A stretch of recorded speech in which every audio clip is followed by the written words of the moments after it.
Bonjour Jean-Marc Vautras, bienvenue sur la 13e édition du Forum national des fondations et des associations. Alors justement, c'est la 13e année. Vous vouliez dire un petit mot au groupe des Échos peut-être? Parce que ça fait 13 ans que vous collaborez. Oui, bonjour. Effectivement, depuis 13 ans, le Crédit Coopératif est partenaire du Forum national des associations et fondations. On en est très très fiers. On est très heureux d'être là encore aujourd'hui. Et donc on tenait d'abord à féliciter les organisateurs et les équipes pour ce très bel événement qui réunit chaque année plusieurs milliers de dirigeants associatifs. Alors, la moitié des clients du Crédit Coopératif sont des structures issues de l'économie sociale et solidaire. Vous êtes un peu à part dans le paysage bancaire. Est-ce que vous pouvez nous en parler ? Oui, ce que je tenais à vous dire aujourd'hui, c'est que le Crédit Coopératif n'est pas engagé de manière opportuniste sur le secteur et ne s'est pas découvert une passion récente. Cela fait des dizaines d'années que le Crédit Coopératif est engagé auprès du secteur associatif. On a pu assister et accompagner à l'émergence de secteurs entiers comme celui de l'insertion dans les années 90. Nous avons été un des partenaires majeurs et nous le sommes toujours aujourd'hui. Nous avons été parmi les premiers à financer des chapiteaux de cirque. Pour vous dire qu'en fait, le secteur associatif est un secteur qui travaille sur le temps long. La longévité du forum en est un témoignage. Et le partenaire bancaire doit également s'inscrire sur la durée, ce qui est important pour pouvoir accompagner dans les hauts et dans les bas le secteur. Et c'est ce qui est la ligne de conduite du Crédit Coopératif, qui partage avec le secteur des associations et des fondations des valeurs humanistes. Et c'est ça qui met au cœur de notre activité le secteur associatif et celui de l'intérêt général.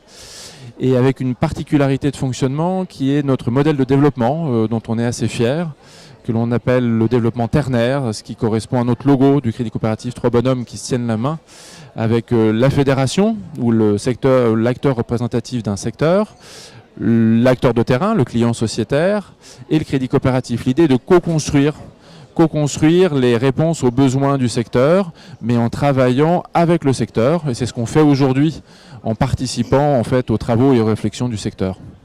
Alors justement, au niveau des réflexions, vous allez en aborder trois plus profondément aujourd'hui. Vous animez 3 conférences, 3 ateliers. Est-ce que vous pouvez nous en parler ? Oui, alors la première qui vient de commencer à 9h est une conférence qui fait écho à une étude que vient de publier, un paysage associatif que vient de publier Mme Tchernonog aujourd'hui et qui rappelle que s'accentuent les difficultés de financement du secteur associatif et avec une évolution également de la structuration du secteur avec l'émergence d'acteurs de plus en plus importants en taille. Et lorsque l'on devient plus important dans le secteur, on a besoin souvent de renforcer ses fonds propres. Alors c'est un petit peu technique, mais l'idée c'est d'avoir plus de moyens pour mener à bien son action. Donc la première conférence que l'on va animer, Madame Viton va animer cette conférence, c'est une conférence consacrée au développement des fonds propres avec la Compagnie nationale des commissaires aux comptes. Et les 2 autres ? Alors les 2 autres, rapidement, donc la suivante est un atelier que nous organisons avec le groupe Baluchon notamment, un traiteur d'insertion. L'idée est de dire que les partenariats se construisent souvent sur le territoire. La majorité des associations françaises ne sont pas concentrées à Paris mais sur le territoire. Et nous constatons de plus en plus d'alliances innovantes permettant de trouver des synergies nouvelles avec des acteurs nouveaux. Les plus connus sont les entreprises, mais au-delà du mécénat, il est possible de co-construire des activités entre associations et entreprises ou simplement de s'adresser à des entreprises qui peuvent devenir clientes du secteur associatif. Et la troisième ? Et alors la troisième est une conférence qui nous tient à cœur également, qui vise à encourager et à constater et à encourager l'utilisation du sujet événementiel pour les associations. Donc on a appelé association Faites les vêtements. L'idée est de montrer qu'une association, qu'elle soit nationale ou locale, peut utiliser les événements pour se faire connaître et pour collecter des dons. Et donc on a proposé à de grands acteurs de venir témoigner. Il y a la Fondation Abbé Pierre qui a ce soir son concert de clôture de l'Abbaye Road Tour. En fait, ils ont hacké 10 grands festivals de musique actuelle pour toucher plus d'1 million de personnes, se faire connaître, collecter et faire du plaidoyer. Il y a également Solidaise, qui est une marque, un événement organisé par une association qui est Solidarité Sida, qui a été conçu pour se faire connaître et pour collecter pour la cause.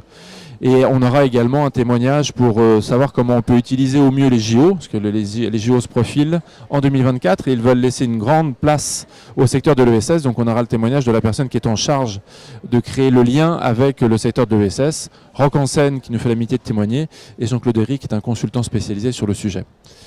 Très bien, je crois que vous animez cette dernière conférence.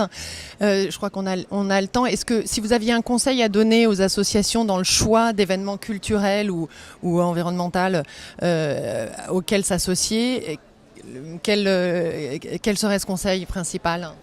Alors, où que les associations se trouvent, elles auront à côté de chez elles ou un événement sportif ou un acteur sportif important ou un festival ou une salle de spectacle importante. Donc c'est possible partout en France, ça c'est le premier constat.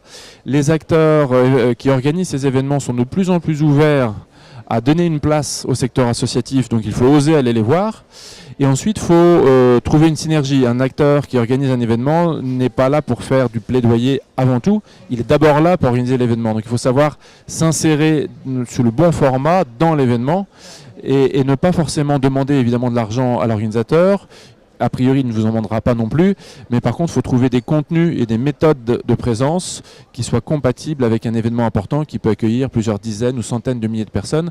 C'est un métier, il y a des professionnels qui sont là pour... en tout cas, c'est un sujet professionnel, et donc il faut vraiment pouvoir s'intégrer correctement dans l'événement pour maximiser l'efficacité de sa présence. Très bien, merci Jean-Marc Botras, et puis bonne journée de salon. Merci alors. à vous, bon salon. Merci.